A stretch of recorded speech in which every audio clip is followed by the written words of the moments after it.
जब से सामने वाले घर में सक्सेना जी का परिवार आया है, घर गुलजार बन गया है।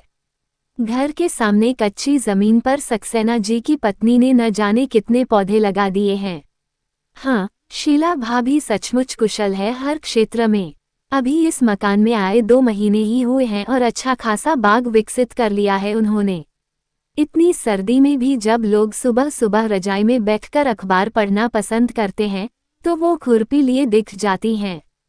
कभी पौधों की गुड़ाई, कभी सिंचाई, तो कभी खाद पानी आदि देने में मशगूल रहती है। बागवानी उनका शौक है और पौधों को पालने की उनकी अलग तकनीक है, वो है स्पीच थेरेपी। वो कैसे भला? हुआ यूं कि एक दिन मैं एक स्वेटर का नमूना सीखने उनके पास गई, तो मुझे भाभी की आवाज़ सुनाई दी, तुझे क्या चाहिए? पानी दूं या प्यार करूं? मैं समझ नहीं पाई कि शीला भाभी किससे बात कर रही हैं। उनकी दोनों बेटियां तो स्कूल गई हैं, फिर वे बातचीत किससे कर रही हैं? ये सोचते सोचते मैंने गेट खोला, तो भाभी प्रकट हुई। आओ सुमी। मुझे वहां कोई ऐसा व्यक्ति नहीं दिखा जिससे वे बात कर रही हो। मैं पूछ बैठी, अरे किससे बात कर रही थीं? क्या नेहा व मीता स्कूल नहीं गई हैं?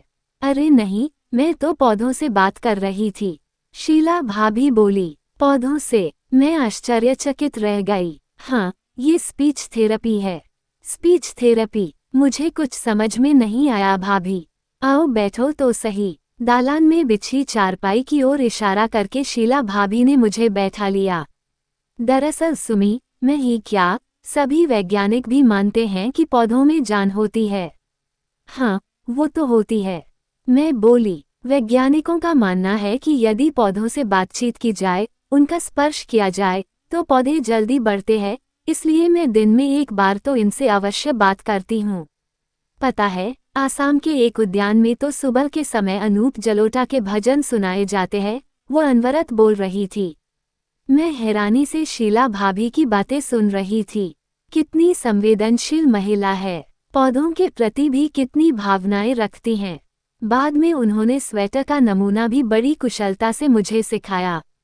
मैं घर आई, तो मेरी बिटिया पूर्वा स्कूल से घर आ चुकी थी। उसके कपड़े बदले, खाना खिलाया और फिर उसके स्कूल का होमवर्क देखने बैठ गई। अपनी तुलना शीला भाभी से करने लगी। कितनी चुस्त दुरुस्त महिला है। एक मैं हूँ, जिसे पूर्वा के अलावा और कुछ देखने का समय ही नहीं मिलता। सारा दिन यूं ही घर के काम में कट जाता है, पौधे तो दूर, घर का काम भी बिखरा बिखरा रहता है। पूर्वा को थोड़ी देर खेलने को कहा और खुद चौका बर्तन समेटने में लग गई। काम जल्दी निपटा कर पूर्वा को होमवर्क भी तो कराना है, फिर देवेश भी आ जाएंगे ऑफिस से। बस अपनी तो यही दिनचर्या है। शीला भाभी की दिनचर्या और अपनी दिनचर्या को लेकर हमेशा अंतर्द्वंद चलता रहता। मैं भी उनकी जैसी दिनचर्या चाहती थी। फिर कई बार सोचती, उनके बच्चे बड़े हैं, शायद इसलिए उन्हें अधिक समय मिलता है। उनकी 10 वर्षीय मीता और 6 वर्षीय नेहा अपने आप बस स्टॉप तक जाती है, खुद ही कपड़े बदलती है, अपने आप खाना खाती है, खुद से ही होमवर्क करती हैं। मेरी पूर्वा अभी 4 वर्ष की है, मुझे उसको सब काम करवाना पड़ता है, शायद इसीलिए मुझे समय नहीं मिलता। शीला भाभी को देखकर मुझे भी अपनी खाली जमीन पर पौधे लगाने की इच्छा जागृत हुई। आखिर कौन नहीं चाहता उसके घर आंगन में रंग बिरंगे फूल खिले। कई दिनों के कश्मकश के पश्चात मैंने शीला भाभी से मिलने का फैसला किया।